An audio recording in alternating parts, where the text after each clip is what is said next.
Baik, selamat pagi, siang, ataupun sore untuk Bapak Ibu sekalian.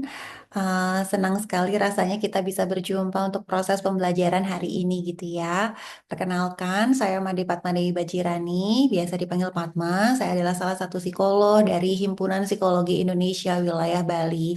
Kali ini kita akan lanjutkan proses pembelajaran kita pada dimensi sosial kemasyarakatan untuk menjadi lansia yang tangguh. Mungkin sebelum-sebelumnya sudah ada beberapa materi yang cukup padat dan cukup banyak gitu ya berkenaan bagaimana kita bisa menjadi lansia yang tangguh, tetapi kita akan moving kepada materi yang lebih berkaitan dengan sosial dan juga kemasyarakatannya. Nah, mungkin kita mulai dulu dengan awalan seperti ini, begitu ya, Bapak dan Ibu sekalian ya.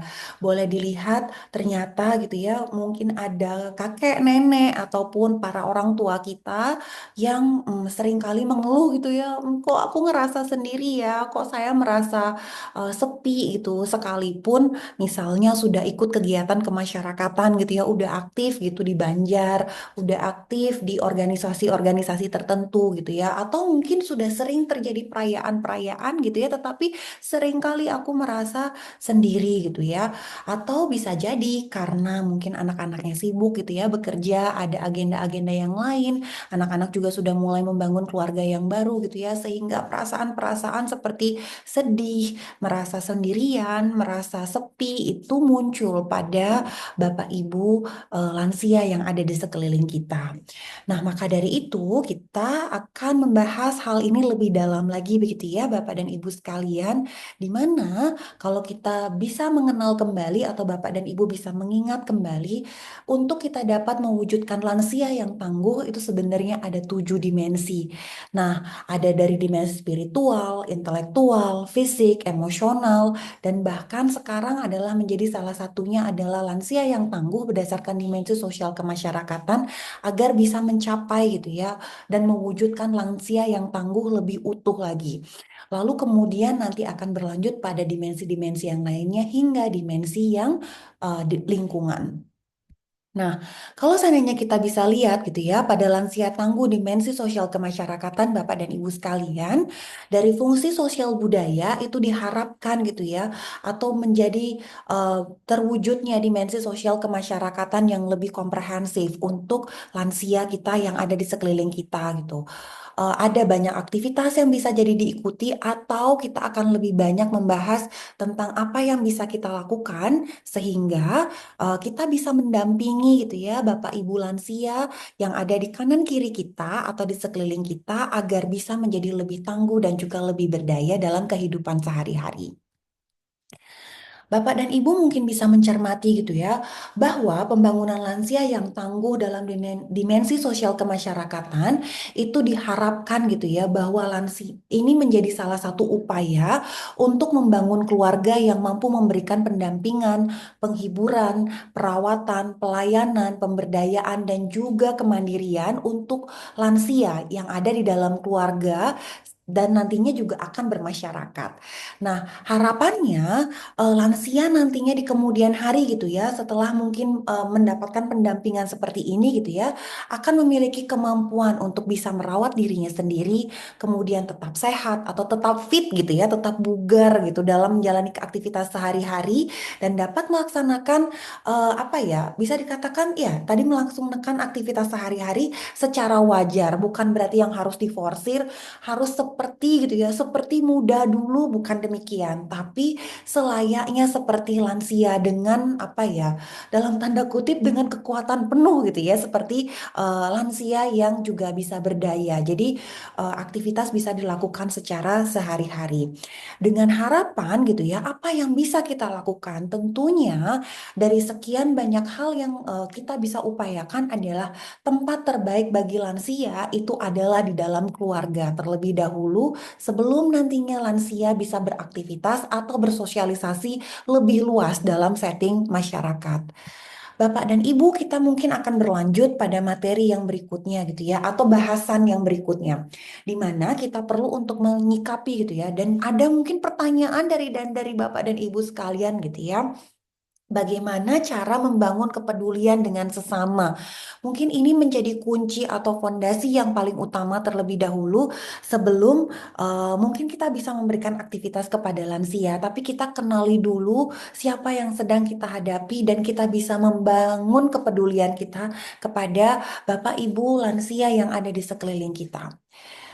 Jadi, yang pertama disebutkan adalah Bapak dan Ibu bisa memberikan santunan gitu ya kepada Bapak dan Ibu lansia yang ada di sekeliling dari Bapak dan Ibu.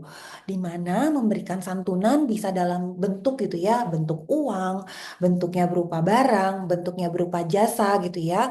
Kemudian kalau seandainya secara spesifik atau lebih detail gitu ya, santunan barang itu bisa memberikan makanan, minuman, pakaian, atau obat-obatan dan juga kebutuhan yang lain.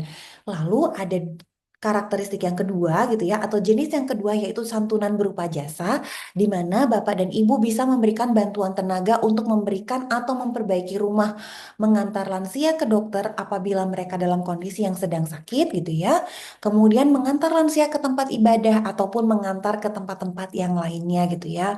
Harapannya ketika kita mampu memberikan santunan kepada Bapak Ibu lansia yang ada di sekeliling kita gitu ya, para senior kita dapat menumbuhkan kepedulian sesama lansia gitu ya dengan memberikan santunan secara spontan, bisa secara rutin ataupun secara sewaktu-waktu. Kemudian berikutnya adalah yang kedua, Bapak dan Ibu bisa melakukan silaturahmi gitu ya, atau mungkin di sini juga ada kakak-kakak gitu ya.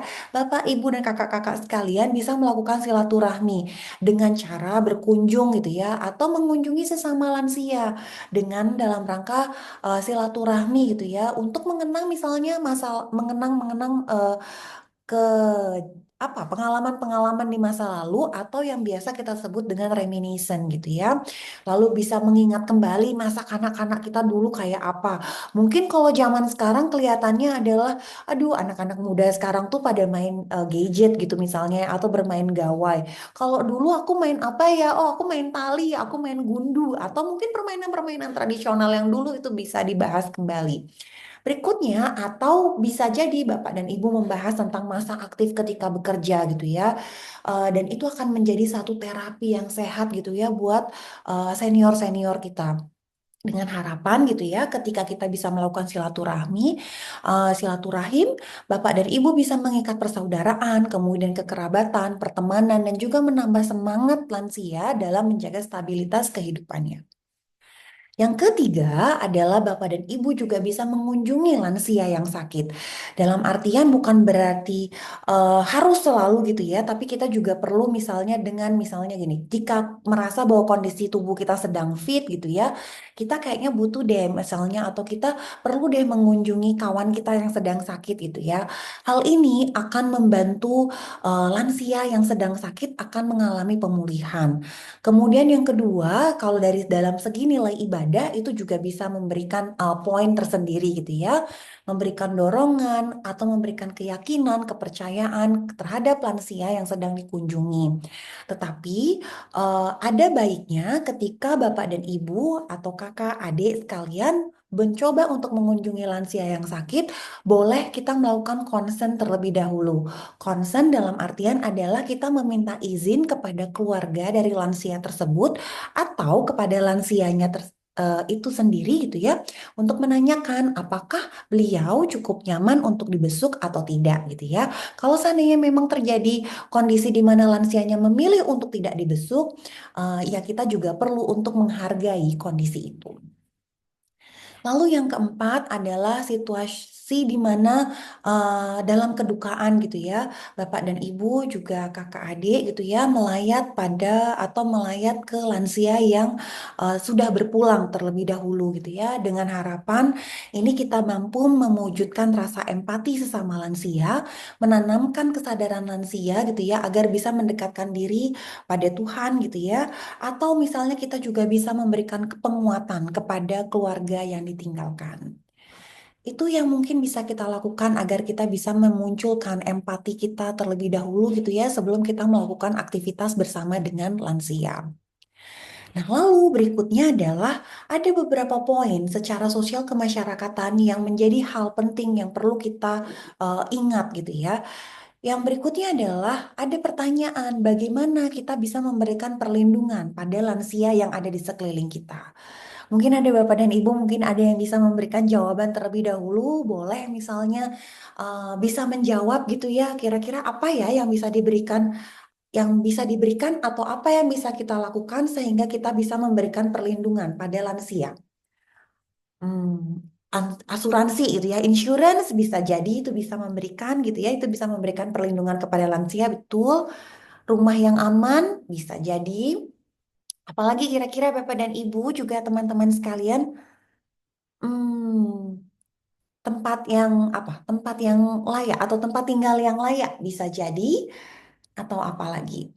Mengajak itu atau misalnya apa perlindungan secara hukum gitu ya, itu bisa jadi juga bisa dilakukan. Nah, sekarang kita akan bahas ya Bapak dan Ibu sekalian untuk melihat satu persatu apa saja atau apa yang bisa kita upayakan sehingga kita bisa memberikan perlindungan bagi lansia. Kita bisa lihat yang pertama yang bisa kita lakukan adalah yang pertama yang paling penting adalah menghormati lansia terlebih dahulu, di mana kita bisa berbicara dengan sopan, hormat, dan jelas gitu ya kepada lansia. Itu salah satu bentuk atau upaya yang bisa kita lakukan untuk menghormati lansia. Karena misalnya dalam menjalani kehidupan, para senior kita itu memerlukan teman untuk berkomunikasi, menyampaikan pendapat, dan juga mengembangkan kreativitas atau mengungkapkan gagasannya. Untuk misal jadi ada keinginan gitu ya, misalnya ingin membantu kita yang lebih muda untuk menyelesaikan permasalahan-permasalahan yang terjadi dalam kehidupan sehari-hari. Nah, yang paling penting adalah ada di notes gitu ya, Bapak dan Ibu sekalian, upayakan untuk menghindari lansia tinggal sendirian di rumah tanpa pendampingan atau sanak saudara yang ada di keluarga gitu ya di rumah. Mungkin pertimbangannya adalah juga dengan kondisi kesehatan, kemudian atau mungkin seperti tadi yang kita bahas di awal gitu ya, untuk mencegah atau meminimalkan perasaan-perasaan seperti kesepian gitu ya, kesendirian gitu ya, atau bahasa kerennya kita sebut sebagai loneliness gitu, yang bisa jadi akan memicu isu-isu kesehatan mental di kemudian hari. Nah, maka dari itu menghormati lansia itu akan apa ya menjadikan lansia atau para senior kita itu merasa dihormati gitu ya, dihargai gitu ya, atau tidak merasa sunyi gitu dalam kesehariannya atau aktivitas ya sehari-hari yang dilakukannya. Berikutnya, yang kedua adalah di mana Bapak dan Ibu juga kakak-kakak dapat memperhatikan kebutuhan dasar lansia. Sebenarnya kalau dibilang apakah kita perlu ya mengajak lansia kita selalu berjalan-jalan gitu ya, atau misalnya kita ke luar negeri gitu ya, kita jalan-jalan dengan lansia, atau kita study tour gitu ya, kalau misalnya kita ingat kalau dalam masa-masa sekolah kita gitu. Apakah demikian? Sebenarnya itu bisa dilakukan, tetapi setelah kebutuhan dasar dari Bapak Ibu lansia ini terpenuhi. Apa saja kebutuhan dasarnya? Yang pertama, makanan yang layak, di mana kita perlu untuk memberikan makanan yang sehat, bernutrisi, bervitamin gitu ya, dan juga pakaian yang layak. Harapannya lansia ini juga menumbuhkan gitu ya, kesehatan secara fisik yang optimal gitu ya, dan mampu membangkitkan rasa kepercayaan diri, merasa aman, merasa nyaman, merasa bersih gitu ya, atau memang menjadi hygiene gitu ya, kesehatan dan kebersihan itu menjadi satu yang penting gitu ya dalam kondisi lansia. Eh, nah, yang di kemudian hari nantinya akan bisa beranjak pada kebutuhan-kebutuhan yang sifatnya adalah sandang dan juga papan. Lalu yang ketiga adalah memberikan pelayanan sosial dalam keluarga. Bentuknya bisa seperti apa? Misalnya seperti pendampingan, perawatan kesehatan, bimbingan, pemberdayaan dari segi fisik, mental, dan juga sosial. Kira-kira kalau ditanya, aduh kalau lansia tuh perlu nggak ya ke psikolog gitu? perlu enggaknya itu tergantung dari kondisi lansianya. Atau misalnya perlu nggak ya lansia ini ke dokter gitu ya? Tentunya perlu, misalnya seperti perawatan atau misalnya pemeriksaan kesehatan secara general gitu ya, itu bisa dilakukan secara berkala kepada senior kita. Kalau misalnya sedikit boleh cerita gitu ya, ketika saya mungkin punya pengalaman praktek dulu di salah satu kota di Indonesia, itu lumayan banyak ada lansia yang bisa datang ke puskesmas dan membutuhkan layanan psikolog. Yang membuat saya amazed waktu itu, yang kayak membuat saya kayak senang gitu ya, atau kok ini sepertinya belum terjadi gitu ya, seperti di apa ya, di daerah kita gitu. Em, Lansia itu datang dengan tidak dengan keluhan yang dalam artian harus dengan masalah atau gangguan psikologis, tetapi beliau datang, aku mau ketemu psikolog untuk bisa bercerita gitu. Jadi luar biasa ya awarenessnya. Kalaupun memang tidak bertemu dengan psikolog gitu ya, mungkin bisa difasilitasi ke layanan-layanan atau ke kelompok-kelompok atau organisasi gitu ya. Eh, Sehingga ada pelayanan sosial yang bisa diberikan gitu untuk lansianya. Atau misalnya manggil gitu ya, manggil coach gitu ya untuk di rumah gitu, sehingga teman-teman lansia bisa menjadi lebih berdaya dalam apa ya, kesehariannya. Berikutnya yang keempat adalah memberikan bantuan atau santunan bagi lansia yang kurang mampu.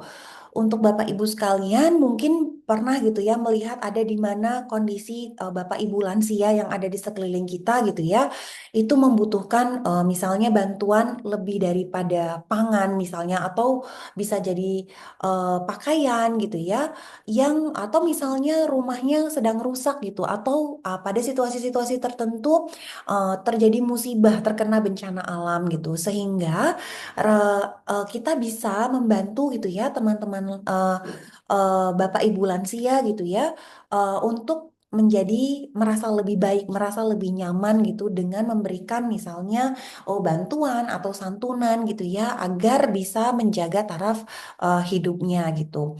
Dan momen-momen kali ini itu juga akan menjadikan kita sebagai yang memberikan bantuan atau santunan juga apa ya, bisa menciptakan rasa yang senang gitu ya, atau rasa yang bahagia gitu ketika kita sharing gitu ya kepada orang-orang yang ada di sekeliling kita gitu. Dan apa, rasa bahagia ketika bisa membantu itu juga akan apa ya, menjadi sesuatu yang juga bisa dirasakan oleh Bapak Ibu lansia yang ada di sekeliling kita. Yang kelima adalah membantu melakukan pendekatan perlindungan hukum kepada yang berwenang. Ini menjadi isu yang perlu apa ya, menjadi sesuatu strategi yang mungkin belum banyak untuk dibahas gitu, tetapi ini menjadi sesuatu yang juga cukup penting. Artinya, di mana keluarga dan masyarakat itu diharapkan dapat membantu melakukan pendekatan kepada pihak yang berwenang kepada lansia yang mengalami perlakuan salah atau kesewenang-wenangan, dan juga isu yang mungkin belakangan juga terjadi adalah kekerasan pada lansia oleh anggota keluarga dan masyarakat gitu ya. Harapannya ini juga menjadi bagian edukasi bagi lansia dan juga keluarga lansia ataupun kader lansia gitu ya, untuk mengenal bahwa ternyata Bapak Ibu lansia juga memiliki hak yang sama gitu ya dalam yang berkaitan dengan perlindungan hukum. Sehingga lansia bisa menjadi merasa nyaman dan juga aman untuk beraktivitas sehari-hari. Yang keenam adalah memberikan bantuan pemberdayaan dan usaha ekonomi produktif bagi lansia. Kalau ada yang bertanya misalnya, apakah kalau lansia itu masih perlu nggak ya aku bekerja gitu ya? Kalau seandainya ada beberapa pertanyaan yang sering kali muncul. Atau sebenarnya udah waktunya aku istirahat gitu ya? Atau mungkin ini pertanyaan-pertanyaan juga muncul pada bapak-bapak ibu lansia yang mengalami retirement gitu ya, yang sudah pensiunan. Udah capek 60 tahun gitu ya, sampai umur 60 tahun harus bekerja, terus apalagi dengan tanggung jawab harus momong cucu gitu misalnya. Apakah aku juga perlu untuk melakukan usaha ekonomi produktif gitu? Jawabannya disesuaikan lagi dengan kondisi dari Bapak dan Ibu, tetapi harapannya adalah Kalau misalnya kita menjalankan usaha ekonomi produktif, bukan berarti yang harus perusahaan yang sangat besar sekali, Bapak dan Ibu, itu akan menjadikan kita merasa lebih berdaya gitu ya. Dimana harapannya gitu ya, Bapak dan Ibu bisa menambah kemampuan sosial Bapak dan Ibu dari segi ekonomi dan membentuk jiwa kemandirian untuk lansia-lansia yang memiliki potensi-potensi tertentu. Dalam artian misalnya begini, oh aku sukanya berkebun gitu misalnya. Oh, berarti aku bisa nih, misalnya aku berjualan apa? Tanaman sayuran organik atau buah-buahan organik. Atau misalnya aku suka menganyam atau aku suka meronce gitu ya. Atau aku suka apa? Membuat prakarya seni yang lainnya gitu ya. Maka aku rasanya bisa membuat usaha ekonomi produktif gitu ya sehingga aku menjadi lebih berdaya gitu. Point of view-nya bukan berfokus kepada nominal yang dihasilkan gitu ya dari usaha ekonomi produktifnya, tetapi menjadi tetap aktif, menjadi tetap produktif di usia lansia itu menjadi satu kebanggaan tersendiri bagi lansia. Nah, kalau tadi kita udah bicara tentang banyak hal gitu ya, apa yang bisa kita lakukan untuk Bapak Ibu lansia kita dalam kondisi sosial kemasyarakatan gitu ya. Lalu pertanyaannya adalah apa kegiatan sosial kemasyarakatan yang bisa diikuti oleh lansia? Kira-kira menurut Bapak dan Ibu atau kakak-kakak sekalian, apa yang bisa diikuti? Oke, ada mungkin yang menyebutkan ikut ke kegiatan-kegiatan keagamaan. Baik, lalu apa lagi? Baik, kegiatan kemasyarakatan, misalnya gotong royong gitu ya, Bapak dan Ibu, itu bisa sekali untuk dilakukan atau diikuti, apalagi aktivitas-aktivitas bersama dengan organisasi, betul sekali. Itu beberapa jenis gitu ya kegiatan sosial kemasyarakatan yang bisa diikuti oleh lansia gitu ya.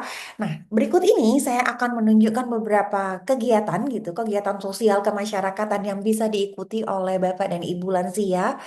Sehingga kalau tadi itu ya apa yang kita lakukan sehingga bisa menjadi nyaman, aman gitu ya dalam mengikuti kegiatan sosial kemasyarakatan, sekarang bentuk kegiatannya apa ya yang bisa kita lakukan atau bisa diikuti oleh Bapak dan Ibu lansia?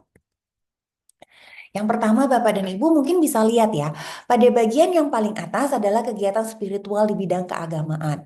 Mungkin kalau di Hindu Bali gitu ya, kalau di Hindu Bali konteksnya adalah misalnya bisa ikut kegiatan-kegiatan apa, mekekawin gitu ya, atau mesantian gitu ya yang ada di pura-pura. Atau misalnya kalau mungkin pada keyakinan-keyakinan yang lain mungkin bisa ikut kegiatan spiritual keagamaan misalnya di masjid mengikuti pelayanan gitu ya, ibadah gitu misalnya di gereja atau melakukan pelayanan di wihara atau di manapun di tempat ibadah untuk meningkatkan spiritualitas dari Bapak Ibu lansia.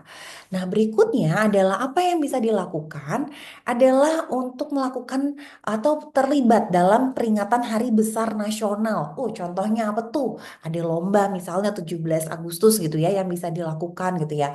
Atau Hari Sumpah Pemuda gitu ya. Walaupun mungkin merasa bahwa aku kan bukan pemuda lagi, tapi tidak eh, apa ya ide-ide, gagasan gitu ya. Ada beberapa waktu saya menemukan gitu ya, misalnya untuk mengikuti lomba puisi, lomba menulis cerpen gitu ya. Itu sebenarnya peringatan-peringatan Hari Besar Nasional yang bisa juga diikuti oleh Bapak dan Ibu, Bapak Ibu lansia. Yang ketiga misalnya juga adalah gotong royong gitu ya. Itu adalah salah satu kegiatan sosial yang bisa dilakukan misalnya hampir setiap minggu gitu ya. Kalau di lingkungan kemasyarakatan gitu. Kira-kira oh hari ini lagi bersih-bersih gitu ya. Entah itu bersih-bersih di sekitaran misalnya perumahan itu sebenarnya juga akan apa ya menjadi salah satu langkah bisa bersosialisasi, bisa bertemu dengan Bapak dan Ibu lansia yang lainnya. Jadi kita juga dalam gotong royong kita juga bisa update gitu ya atau kita bisa memperbaharui itu informasi apa sih yang sebenarnya terjadi pada di lingkungan sekeliling kita. Kemudian yang keempat ini masih berkaitan dengan gotong royong di mana ada kegiatan bakti sosial atau kerja bakti di lingkungan sekitar gitu ya. Eh, Selain misalnya kalau kita berfokus pada gotong royong adalah aktivitas sosialnya saja sebenarnya enggak.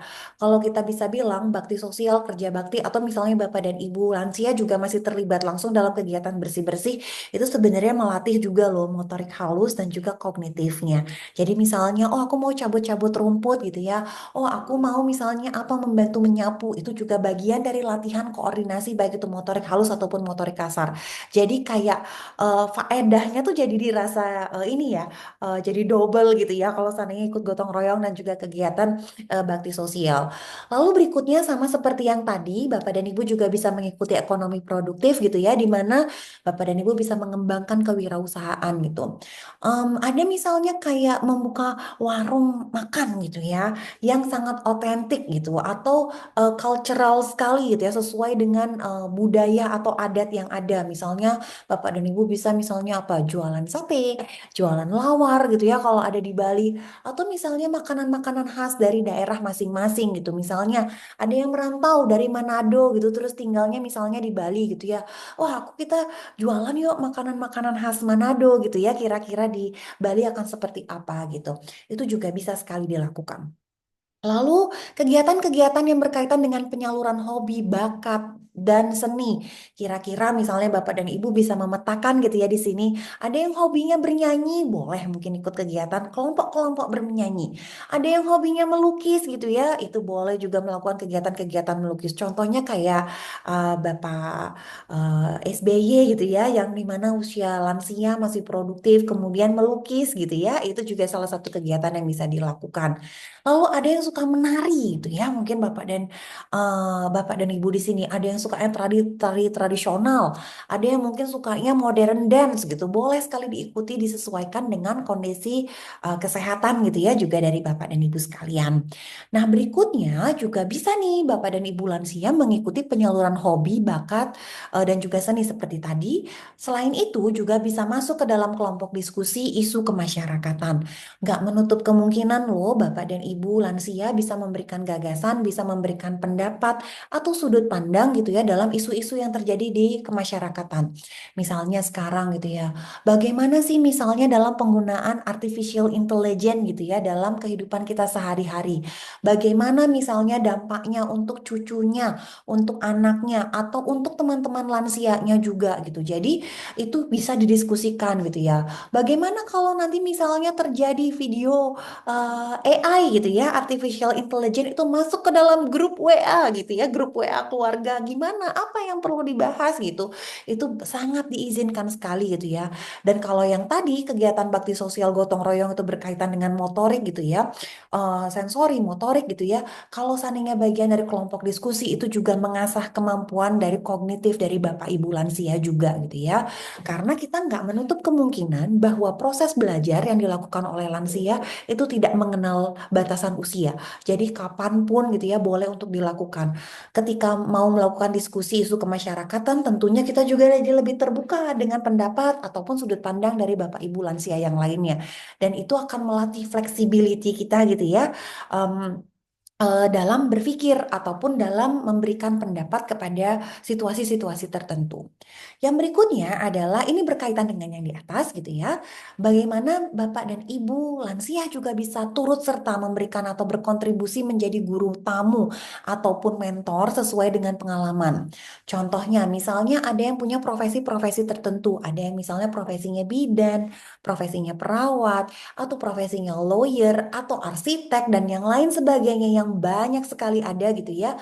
Itu bisa menjadi guru tamu pada kelas-kelas khusus gitu ya. Artinya bisa sharing pandangannya gitu ya kepada teman-teman kita atau teman-teman yang sebaya dengan putra-putri dari senior kita gitu ya.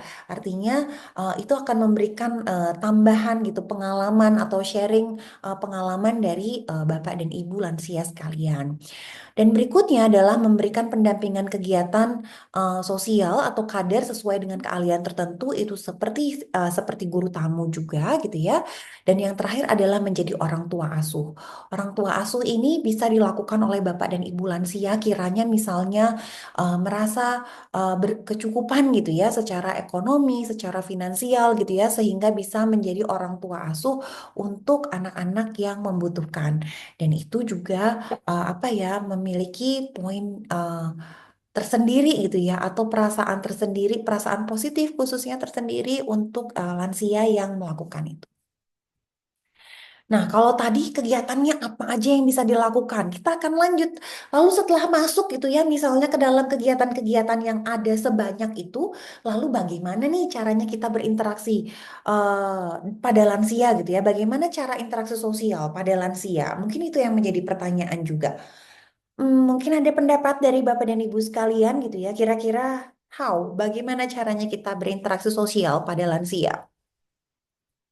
Mhm. Mungkin apa? Mendengarkan lebih banyak bisa jadi, menjadi soft spoken, menjadi suaranya harus lembut, tuturnya harus lembut gitu kepada lansia. Bisa jadi, apalagi kira-kira Bapak dan Ibu, cara interaksi sosial pada lansia yang bisa kita lakukan. Oke, baik. Misalnya apa? Sabar kalau ketemu dengan lansia gitu ya. Ya, itu beberapa poin yang kiranya bisa kita lakukan dalam berinteraksi sosial pada lansia. Kita lihat ya secara detail ya poin-poinnya ya, Bapak dan Ibu sekalian. Yang pertama, kuncinya ketika kita akan berinteraksi kepada lansia, tidak hanya pada lansia sebenarnya, ini bentuk timbal balik entah lansia kepada yang lebih muda atau yang lebih muda kepada lansia ataupun lansia dengan lansia. Yang pertama, poin pentingnya adalah ini yang menjadi poin yang perlu Bapak dan Ibu kenali gitu ya. Respect their need for personal space. Jadi Bapak dan Ibu perlu untuk menghargai kebutuhan mereka atas apa ya, zona personal gitu ya. Zona pribadi tiap orang tuh kan beda-beda. Ada yang kalau ngobrol bisa kayak nempel-nempel gini ya. Iya, iya, iya bisa sedekat itu. Tapi ada yang kalau diajak ngobrol tuh kayaknya perlu berjarak gitu ya, kayak saya butuh 1 meter gitu dari jarak dari Anda gitu misalnya. Itu juga ada beberapa karakteristik individu demikian. Jadi Bapak dan Ibu sekalian juga perlu untuk mengenali sebenarnya seberapa nyaman gitu ya, atau seberapa luas sebenarnya personal space dari Bapak Ibu lansia yang ada di sekeliling kita. Selain itu, ketika kita sudah mencoba untuk memahami, kita mencoba untuk menghargai gitu ya bahwa senior kita memiliki personal space gitu ya, kita juga perlu untuk mengenali dan menyadari bahwa situasi apa dan yang seperti situasi bagaimana yang bisa kita ajak diskusi atau bisa kita ajak ngobrol gitu ya. Tentunya adalah situasi yang santai, misalnya setelah makan. Tolong perhatikan kondisi dari senior kita, misalnya ketika memang waktu istirahatnya sudah kurang gitu ya, baru habis berkegiatan keagamaan atau spiritual misalnya, terus kita ajak diskusi yang berat, mohon itu untuk dihindari. Lalu berikutnya misalnya ketika lagi sakit kita ajak ngomong yang sangat berat gitu ya, misalnya kayak tahu nggak misalnya isu yang terjadi di tetangga kita gitu, padahal lagi kondisinya lagi sakit atau lagi lelah. Jadi kita sebagai orang-orang yang ada di sekelilingnya perlu untuk menyadari apakah lansia sedang dalam kondisi yang cukup fit, cukup nyaman, sudah makankah gitu ya, atau situasinya sudah cukup santaikah untuk bisa diajak berdiskusi. Itu yang bisa kita lakukan yang pertama. Yang kedua adalah betul sekali tadi poinnya adalah kita mencoba untuk mendengarkan lebih baik gitu ya daripada kita banyak berbicara.